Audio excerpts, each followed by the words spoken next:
So Jimi Hendrix was the guy who changed everything for guitar. People tend to agree that he was the greatest.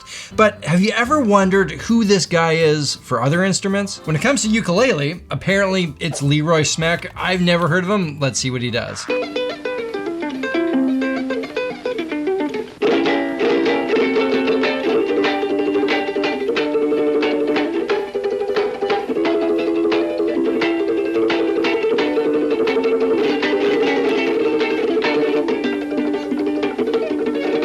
Well, I had no idea you could do that on the ukulele. I feel like that just got progressively better and more impressive the longer it went on. Okay, what's the deal with this guy? Apparently he wasn't much of a singer, so he figured out how to do a bunch of novelty tricks on the ukulele, like play it with his mouth. So have we considered that maybe Hendrix was actually the Leroy Smeck of guitar? By all accounts, he had a lot of success in his life, but as the ukulele faded out of fashion, so did his popularity. But look at this.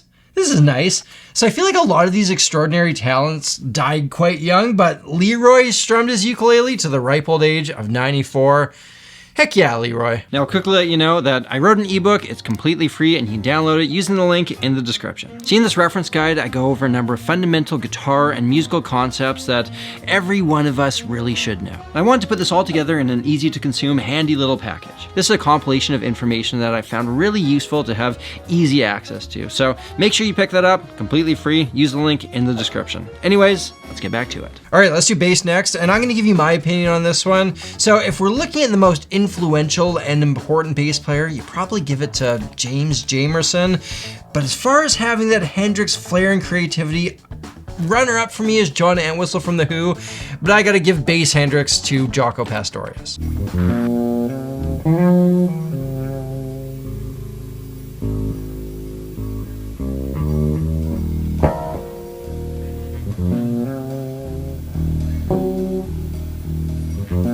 See, to me, Jaco has that same Hendrix aura. He's just a pioneer, a musical adventurer, exploring the limits of his art and his instrument. I mean, he was one of the first guys to take the frets out of an electric bass guitar, and while that's fairly commonplace now, that's all Jaco in the beginning. His use of harmonics was completely original, his tones, his solos, and of course he was also a huge Hendrix fan. And here's the thing that takes Jaco a step above Hendrix in some respects for me. He could play jazz for real. I've spent time with jazz, I can't play it, and in my opinion, it is the hardest genre to play well. But take Jaco for example, and on his debut album, the first track is him shredding one of the hardest Charlie Parker songs, Donna Lee. And he's not just walking a bass line to it, he is playing the lead, he's playing the solo, all on his bass. But it's not a jazz album. The next song is him just kicking off into this incredible funk groove with such a great bass line in it. And this is probably my favorite Jaco story. When nobody knew who he was, he went up to the leader of one of the biggest jazz bands at the time and said, "Hi, nice to meet you. I'm John Francis Pastorius III, and I'm the greatest bass player in the world." Like, can you imagine going up to your musical idol and saying that? And Joe Zawinul basically just brushed off Jaco at the time, but a little while later, he heard his debut album, called up Jaco, and got him in his band because he was right. He was the greatest. Moving on to drums. Drums is a bit tough. My favorite drummer is probably Ringo Starr, and people talk a little bit of trash about Ringo, but here's the thing. Ringo came up with some of the most perfect and creative parts for some of the most important songs ever recorded. But Ringo was a parts guy, and that's not the Hendrix aura. It's gotta have that flash. So while I wanna say it's Led Zeppelin's John Bonham, you don't get Bonzo without Gene Krupa.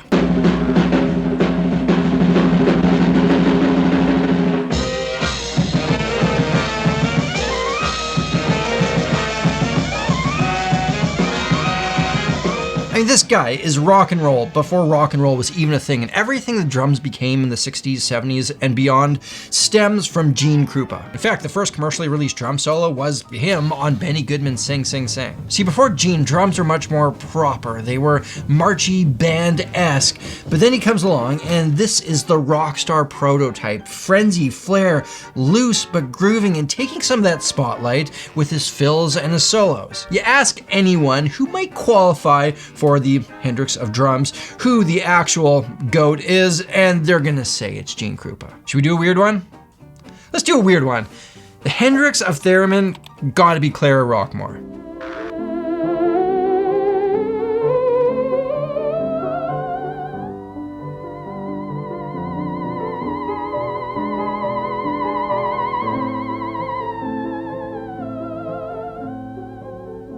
Now I actually have a theremin, and this instrument has got to be one of the hardest instruments I've ever tried to play. So you never actually touch it. With your left hand, you control the volume of it. And with your right hand, you control the pitch. And there's no reference points, there's no buttons, there's no frets, there's no keys. You have to do this all by touch, by feel, and by ear. I can't create anything close to music out of this. The fact that Clara was able to create such beautiful sounds is mind-blowing. The Hendrix of Violin. Now, I have no idea, but Google tells me it's Paganini. He died in 1840, so obviously no recordings of him, no videos, but many people have played his pieces. Let's take a listen.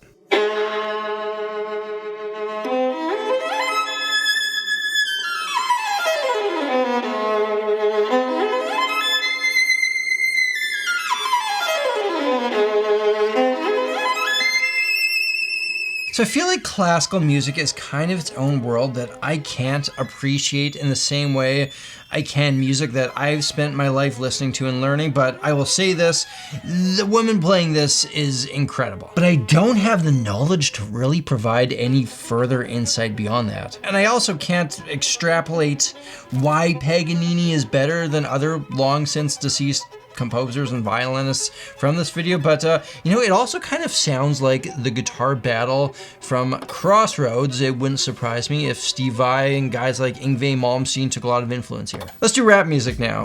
So rap to me is interesting. With guitar, I feel like I have pretty decent general knowledge of guitar with a couple blind spots here and there, whereas with rap, it's the opposite. I have just general obliviousness with a couple things that I do know about it. So the stuff that I like and I grew up listening to, I definitely quite enjoy, but there is so much that I just don't know. I have no idea who the Hendrix of Rap would be considered, so let's ask ChatGPT. Tupac, Biggie, Eminem, Nas, Jay-Z. So this is my era, late 90s, early 2000s. Kendrick Lamar, I hate to say this, but I actually have never heard a single Kendrick Lamar song as far as I know. People say great things about him, highly acclaimed. This is a glaring hole in my musical knowledge. You know what? I'm gonna listen to a Kendrick Lamar album tonight, see what I think about it, and you know, I'll report back. Hendrix of Banjo, I gotta go with Bela Fleck for this one. He is that groundbreaking, game-changing, mold-breaking, genre-defying player that every banjo player from Bela onwards owes something to.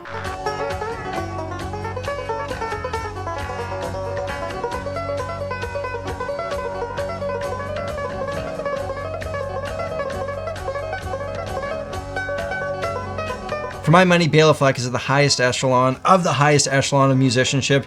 You don't get better than this. And typically you think of the banjo as a very specific one-dimensional kind of thing. It's bluegrass, country, that's banjo. But from jazz to classical, Bela Fleck did everything on the banjo and made it sound so good. And one of the things that we haven't really touched on today is that Hendrix was an incredible writer. Like, he wrote some of my favorite songs and compositions of all time. And what makes Bela Fleck so cool is that he is just as good of a composer as he is a banjo player. And last for today, let's do the Hendrix of guitar. The classical guitar, that is. And I'll have slightly more knowledge of classical guitar than violin, which is still very little. It kind of exists in its own world, separate from what I do, but I do know that Segovia is the guy.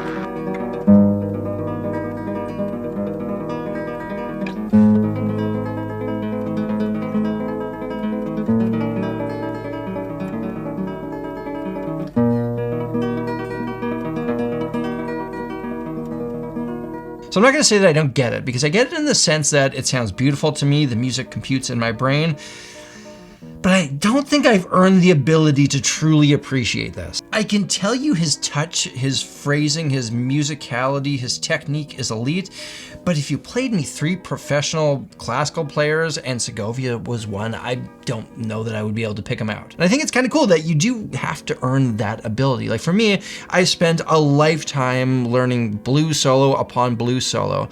I can pick out a B.B. King lick from a Buddy Guy lick, from a John Mayer lick, from a Stevie Ray Vaughan lick, no problem. And because of that, I can appreciate this stuff in so much more depth than I could before I had gone down that road. And the fact that there are these other genres, these other instruments that I will never truly appreciate reminds you of how vast this musical ocean is, how much beauty there is out there in this thing that we all love. So ladies and gentlemen, there you have it. Those are the Hendrixes of other instruments. I know some of you guys are gonna have some strong opinions on this stuff, so let me have it in the comment section. And remember, you can download the free Samurai Guitar Theory reference guide using the link in the description. This ebook goes over everything that every guitarist really should know. It's a resource that I wish I had available to me at every step of my musical journey. Thank you all for watching. Until next time, look after yourselves, look after each other, look after the planet.